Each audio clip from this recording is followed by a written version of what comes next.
Hindi na nakapagtataka kung bakit mainit na pinag-uusapan ngayon sina Jericho Rosales at Janine Gutierrez matapos silang tawagin ng mga netizens bilang couple of the year.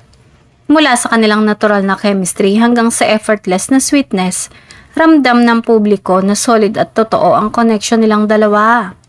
Sa bawat event ng kanilang dinadaluhan, hindi lang puro forma ang hatid nila, kundi inspirasyon.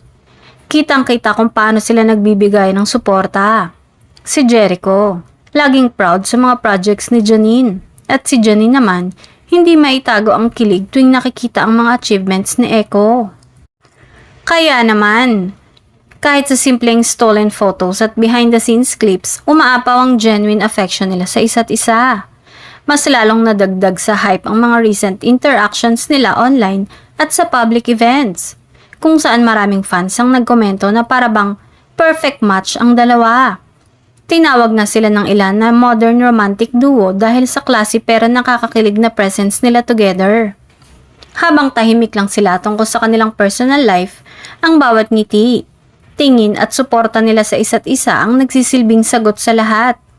At para sa mga netizen, sapat na yon para kilalanin sila bilang couple of the year. Isang love story na hindi pilit, hindi scripted at punong-puno ng respeto.